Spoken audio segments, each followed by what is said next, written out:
Hey there! So today we have another review. This is a beer from Ellipsis. This is Spirit Bomb. So this is actually the final beer of the 4 cans that we released. It's actually a minute ago, but this is my last can of it. And this is a 4% Berliner, but it's one of those candy Berliners. It is blue raspberry, marshmallow. Yeah. And boy, look at that. That looks like, what does that look like? Gatorade? I don't know. Gatorade doesn't even come in this color. Looks like green apple candy. I don't know. Yeah, it looks like green apple candy. I don't know what to tell you. Like, it has a slight like blue greenish hue to the head, but nice clarity on that. It just like doesn't look like beer at all. But anyway, pretty cool beer. This is quite popular. I think we sold through like 80, 90 cases in like 3 days. We did the can release. A lot of people have been posting on Facebook, especially like, first off, that case count's pretty good for us. And then also, I know there are breweries that obviously do ridiculous case sales, but then there's also like this is kind of like a cult following that we have. And a lot of people are talking about Fruit Punch Project, which I did review.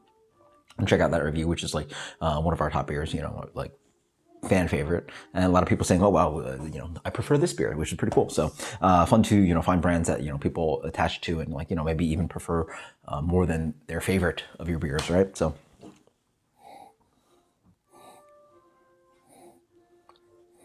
smells like Sweet Tarts. Nothing much else to say about it. Smells like Kool-Aid. Smells like not Kool-Aid.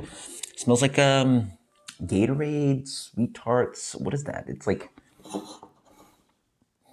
it smells like Pez a little bit. It's just all that candy kind of like funness with the blue raspberry note. Cheers.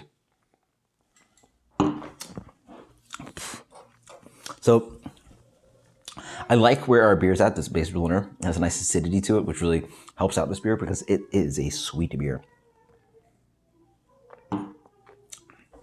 The berry cannon that we did, I think I might prefer even, which is very similar to this. It's blue raspberry candy. I don't know what to tell you. It tastes like a little bit like Gatorade. It tastes a little bit like Gatorade, a little bit like Kool-Aid, a little bit like just, it tastes like drink mix. I don't know what to say, like, boy. Oh, that's what it tastes like. It tastes like quarter water. Quarter water, if you guys know.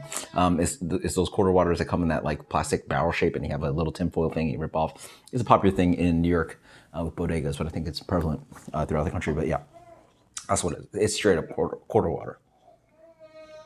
With just a little bit more acidity to it, but it's still sweet like quarter water. Hey, if you like 4% quarter water that's a little bit tart, you're gonna love this. For me, it's just a little singular one note. I prefer more fruit flavor than really like candy flavors, but hey, that's my opinion. I'm glad people attach so much enjoyment out of this beer. Personally, for me, I definitely prefer the Fruit Punch Project, at least objectively. Like I like that fruit punch flavor more than that kind of like quarter water flavor, but that's preference. Who knows? Some people like quarter waters. Who knows? If you like quarter waters, check this one out. The Spirit Bomb. Then again, we're out of it, but maybe we'll produce more soon. At least throwing these flavors into our sours. So fun stuff. Spirit Bomb for me is getting a. It's a good beer, just not something like I attach for. I honestly, again, the big compliment is that I love the base beer on this one, but the beer ended up a little hair sweet, I'd argue. 83. The Spirit Bomb from Ellipsis. Again, for some people, this is delicious. Until next time, guys, cheers. Later.